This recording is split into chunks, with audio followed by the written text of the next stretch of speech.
Good morning, everyone. Welcome to CBP's headquarters.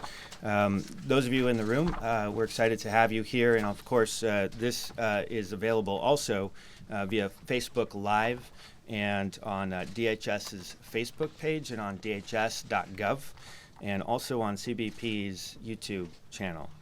My name is Mike Friel. I'm the Assistant Commissioner for the Office of Public Affairs at Customs and Border Protection.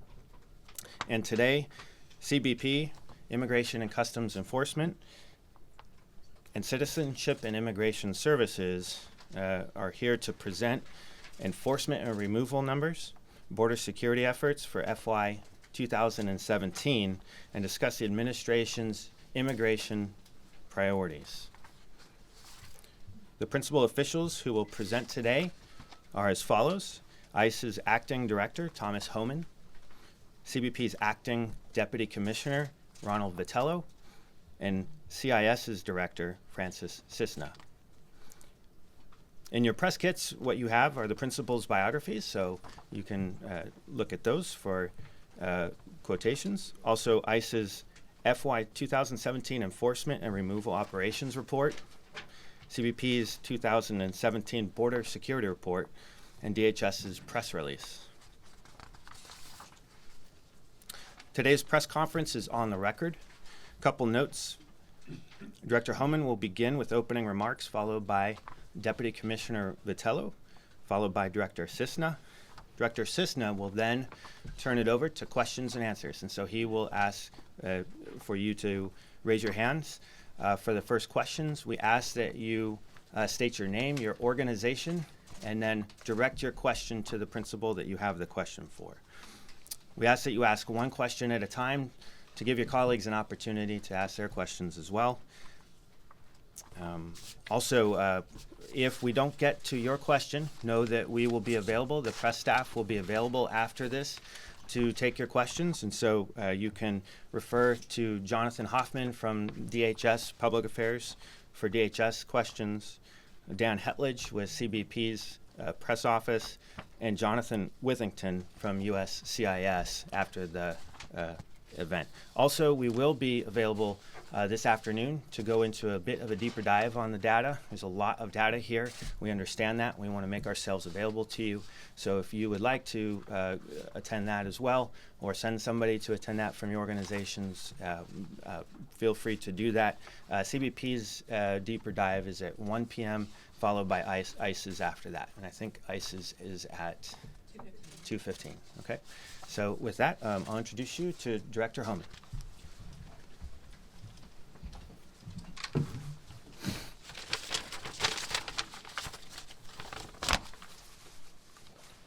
Good morning.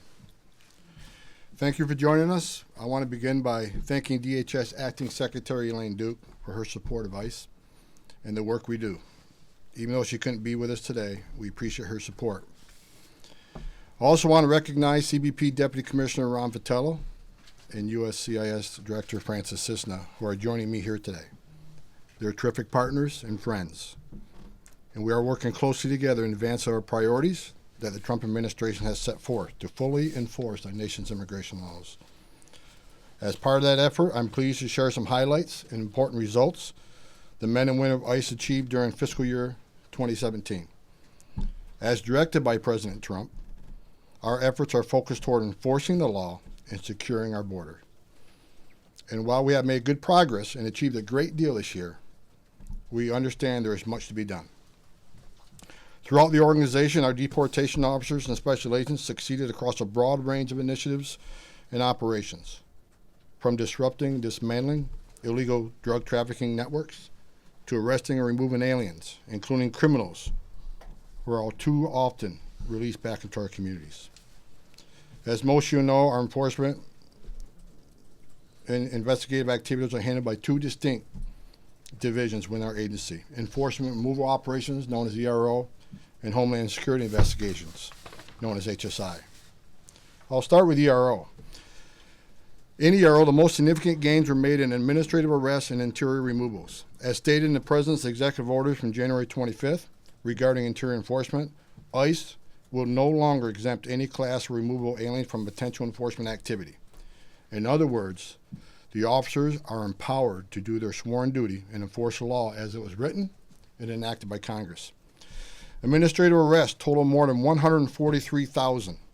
Of those, 110,568 occurred after January 20th, which is a 42% increase over the same time period last year.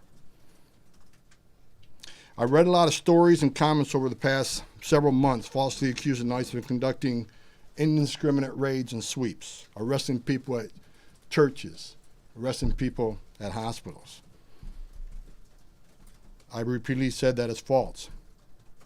We conduct targeted enforcement operations. Every person we arrest, we know exactly who we're going to arrest and where we're going to arrest them based on a lot of investigative intelligence data.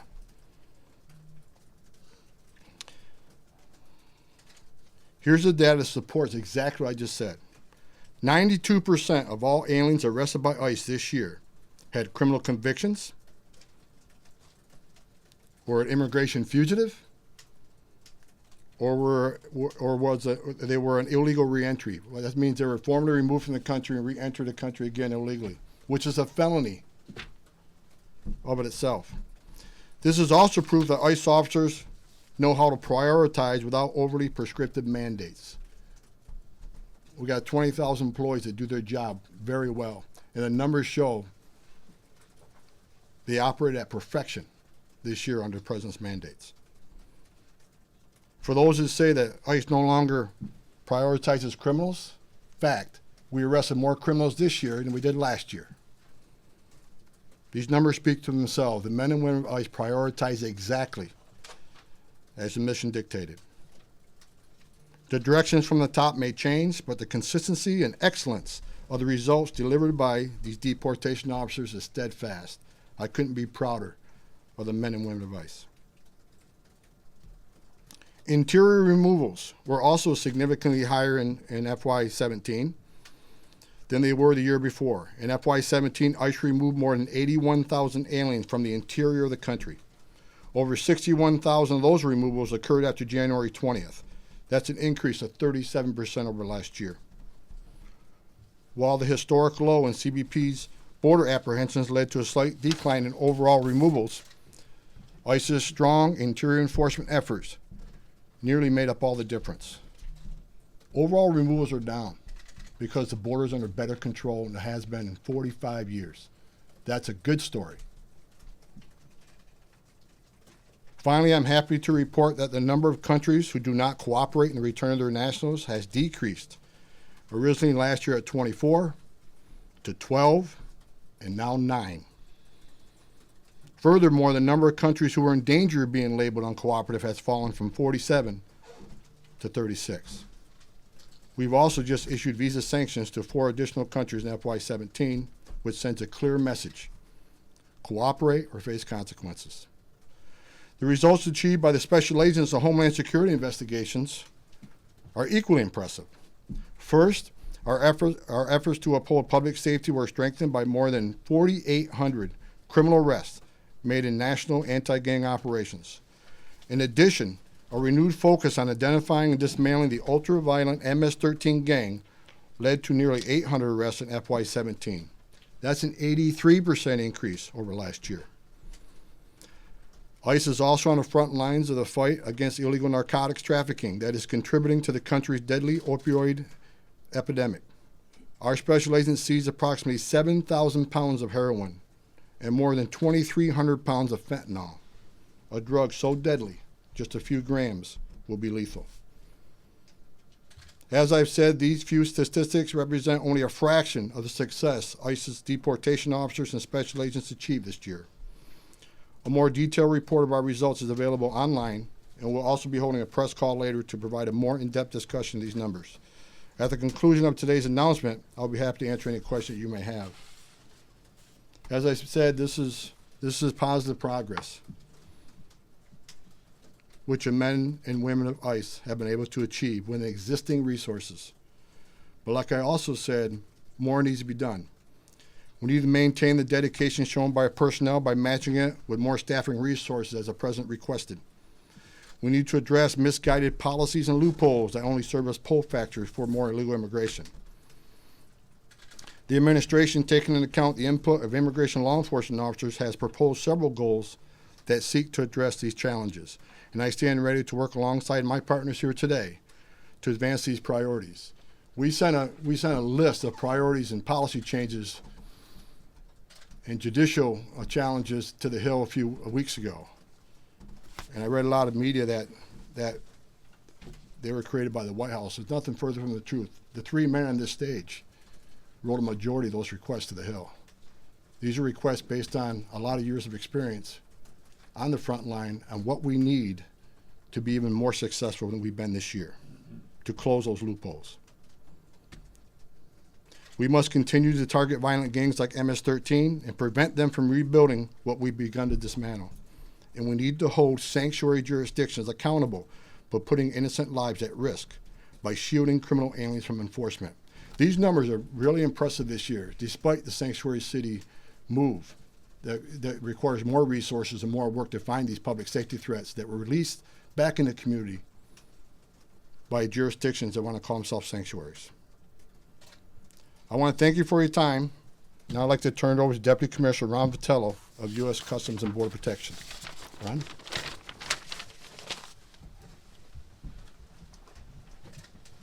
Good morning, everyone.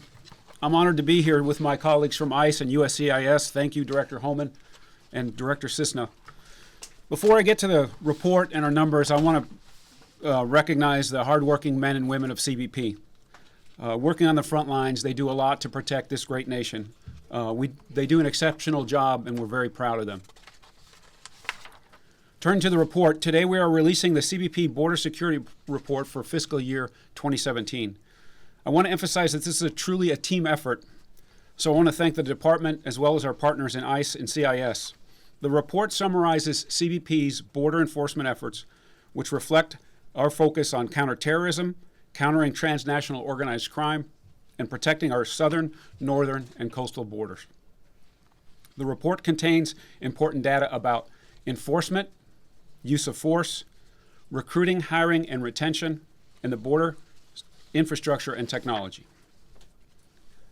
For fiscal year 2017, CBP recorded 310,531 apprehensions by the U.S. Border Patrol between our air, land, and sea ports of entry, and 216,370 inadmissible cases by CBP officers at our ports of entry in 2017.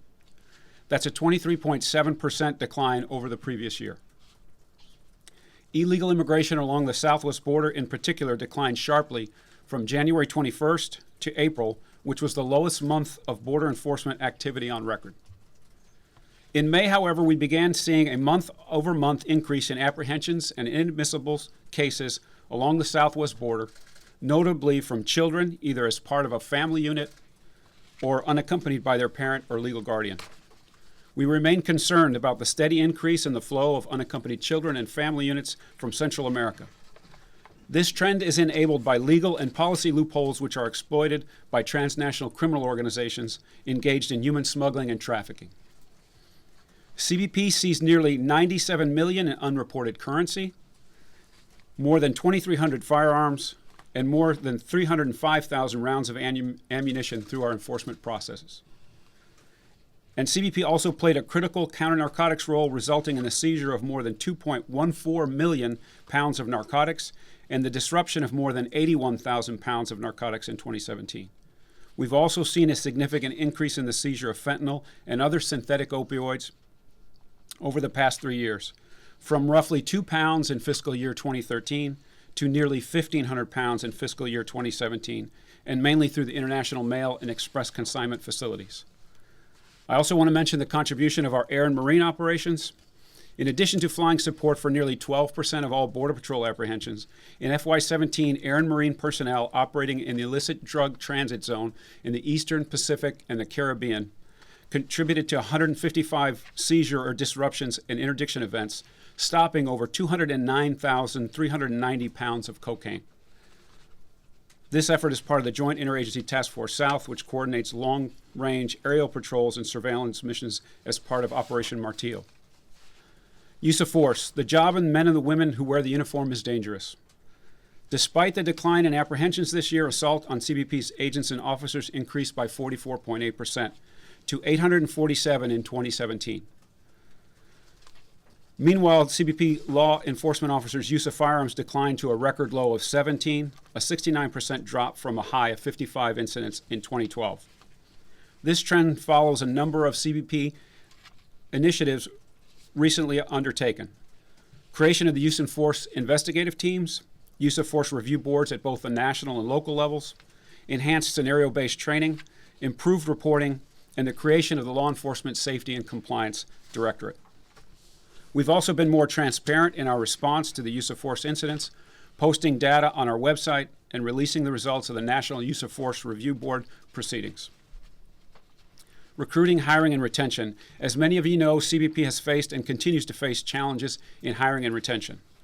Nevertheless, CBP surpassed FY16 hiring by 14%, adding 1,477 law enforcement officers compared to 1,291 in 2016.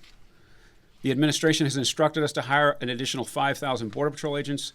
This also means we will make collateral hires for mission support, as well as to address backfill attrition and close staffing gaps across all three uniformed components. To meet the executive order hiring mandate, CBP is working to implement modifications to the administration of the polygraph exam, the entrance exam, and physical fitness testing. To be clear, CBP is not lowering standards in order to meet this frontline personnel requirement. Our hiring process will continue so that only individuals with the highest integrity serve as agents and officers safeguarding the nation's border. In response to the President's executive order on border security and immigration enforcement improvements and subsequent guidance from the Department of Homeland Security, CBP selected 6 contractors to build 8 wall prototypes on the border near San Diego. Construction began in September and was concluded in October, and we have begun testing in the evaluation phase. We know, however, that the wall is part of a larger enforcement security system, so we're committed to using new technologies to augment our resources and employ such sensors as sensors, lighting, radar, and fixed and mobile towers. In September, the U.S. Border Patrol Tucson sector began evaluating small unmanned aircraft systems in the operational environment as part of a pilot program. The remotely piloted SUAS will enable Border Patrol agents in the field to provide reconnaissance, intelligence, surveillance, tracking capabilities in difficult to access or otherwise high-risk areas. After measuring in both hot and cold weather capabilities, CBP expects a final review, including decisions about future investment and program expansion in the late spring of 2018. I appreciate your attendance at today's conference, and I'm grateful for the participation of our law enforcement. I'll now introduce the Director of USCIS, Francis Cisna.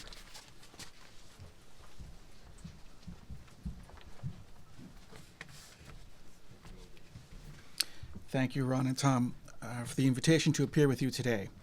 And thank you also to the men and women of the Department of Homeland Security who worked so hard this year to secure our borders and safeguard our cities. President Trump has made it his administration's priority to ensure that our immigration laws and policies promote national security and public safety, as well as protect the interests of American workers. USCIS carries out this mission by administering a lawful immigration system.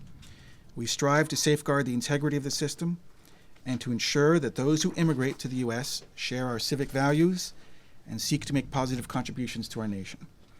As you've heard today, the men and women of DHS have been working hard to stop illegal immigration, secure our borders, and protect American jobs.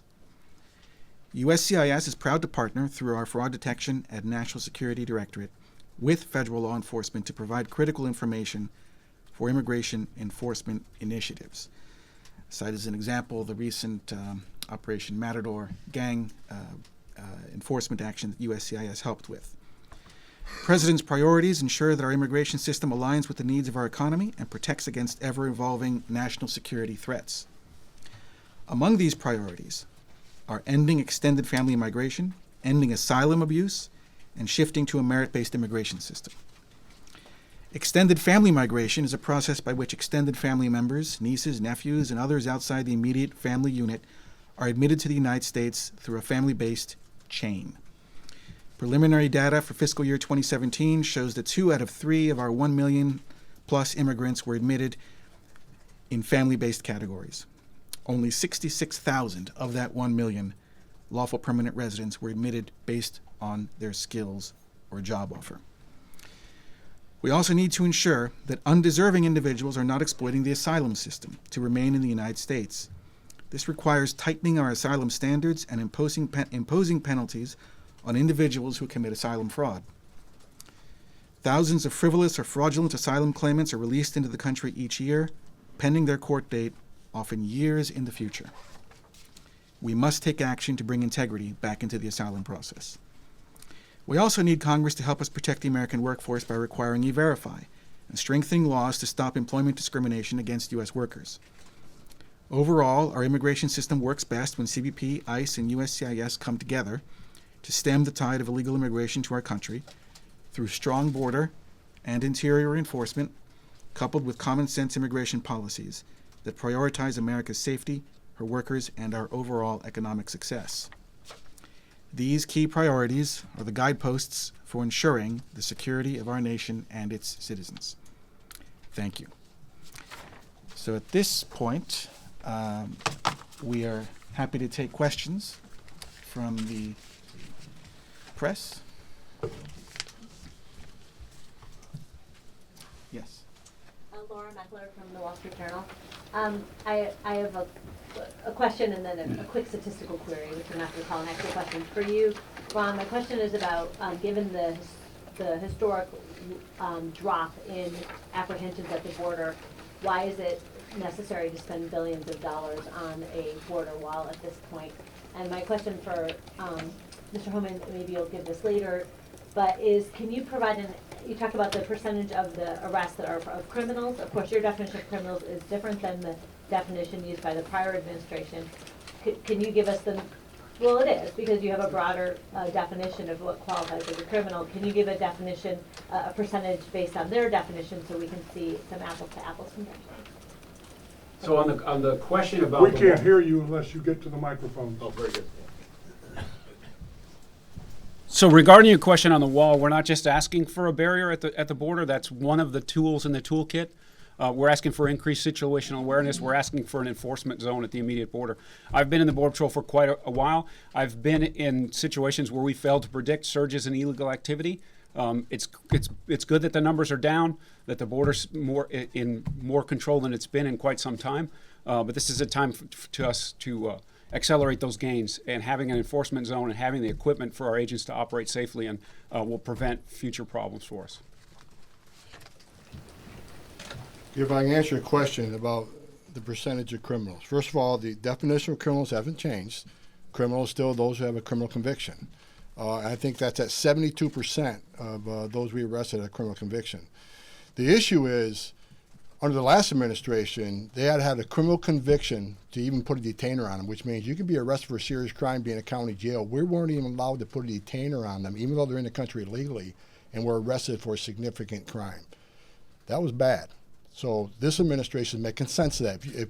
If you're in this country illegally, and you enter this country illegally, which is a crime within itself, let's remember that, and yet you commit another crime against a citizen of this country, you're a priority for arrest. And there's no prerequisite that you commit yet another crime to enforce immigration law. You know, the IRS enforces, tax law. We enforce immigration law. That's our job, and that's what we're going to do. So there's no prerequisite you have to yet commit another crime for us to pay attention to you.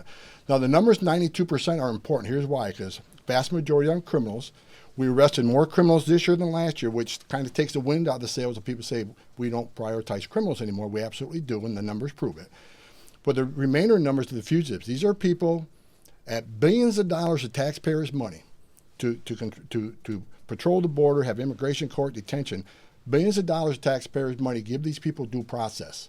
Once a federal judge issues a final order from the bench, they need to mean something, or there's no integrity in the entire system. So people who had their day in court and are fugitives because they refuse to honor a judge's order are being held accountable. And if we keep sending that message, you can have your due process at great taxpayer expense, get a final order, but you know what? You're not a priority. You're never going to fix the border. Is that part of the 72%? People with final orders of removal? No, that's in addition to the 72%. And the third piece of that bucket, 92%, are those who re-entered the United States after being informed deported, which is a felony. That's 8 United States Code 1326. It's a felony on its face to re-enter this country after removal. So the numbers clearly show the men and women at ICE are executing perfectly on the executive orders. They're doing a great job.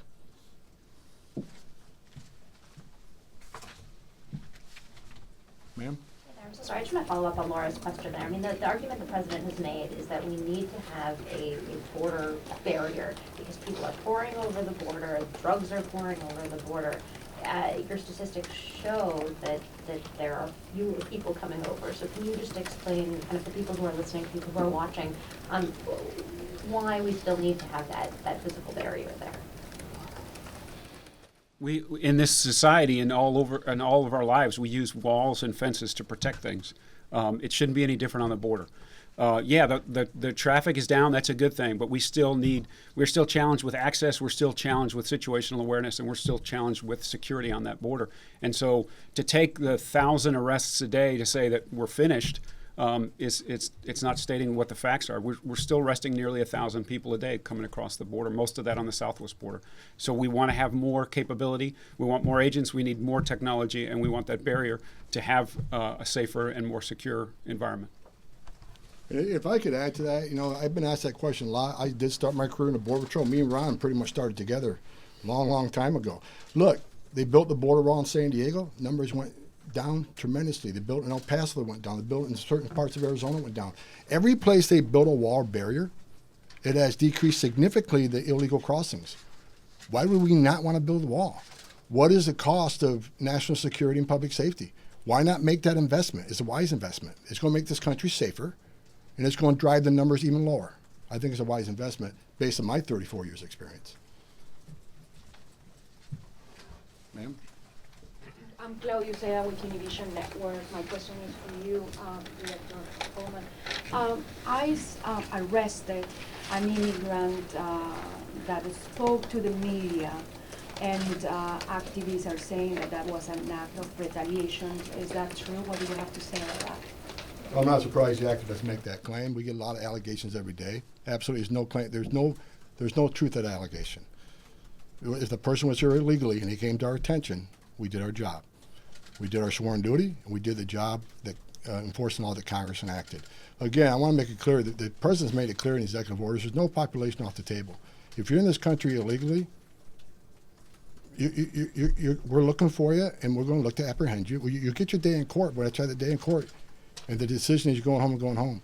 But we get, as I said earlier in my presentation, we get allegations every day against the fine men and women of ICE. And it's really sad, the vilification of these men and women. And men and women of the Border Patrol. These are people who chose a profession. No one's getting rich in this job. But they strap a gun to their hip every day to protect their communities, leave the safety and security of their homes and their families to defend this nation. The last thing they need is vilification from these activist groups and NGOs and the rest of them. These are, 60,000 American patriots that choose this profession to defend this country. And I got nothing but great admiration for every one of them. Sir? Alan Newhouser with U.S. News and World Report. This question is for you, Acting Director. I understand that ICE, that you were saying that ICE hasn't made, that it's not the case that criminals are not a priority for enforcement. But the 42% increase in people who have been apprehended for administrative violations, why has there been such a large increase for that particular group? Well, it's easy. When you go from 0 to 100, you're going to see an increase. Under the last administration, unless you're a convicted criminal, you weren't a priority for us to go out and look for. I mean, this president, like him or love him, is doing the right thing. And people can argue all they want about priorities and the policies of this administration. What this president has done has been 45-year low on border crossings. That's not a coincidence. That's based on this president and his belief in letting the men and women of ICE and Border Patrol do their job.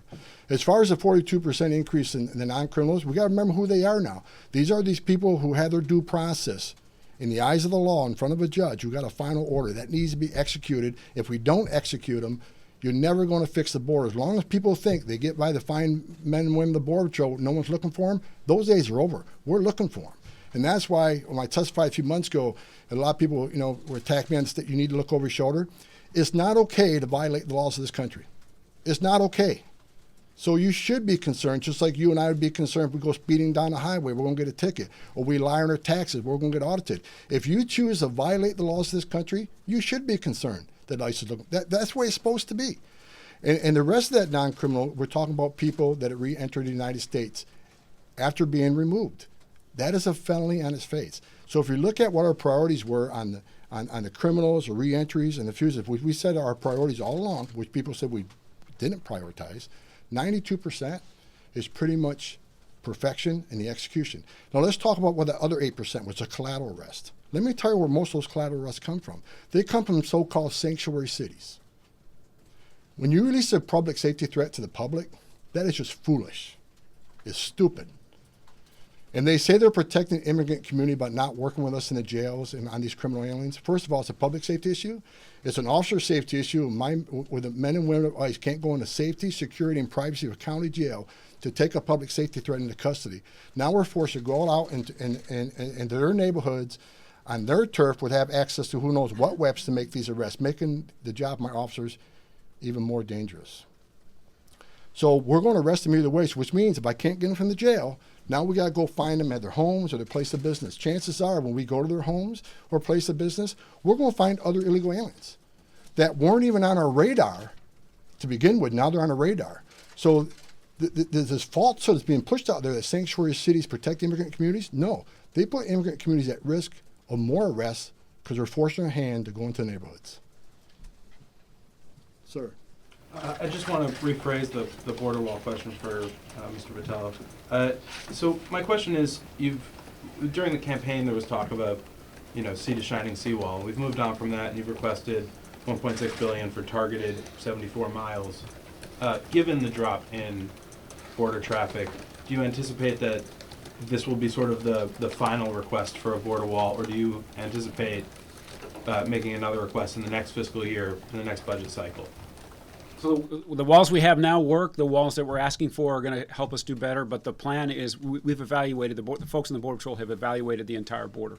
And so the 1.6 for the request for 18 is the first tranche. There's going to be additional requests that go beyond that as well. But if there were, if the border traffic remains at current levels or even lower, you still think that there would be another request for more mileage of border wall? It's not just wall, it's an enforcement zone, and we want that as in all of the right places. The traffic patterns will shift. That's been part of our history in my career.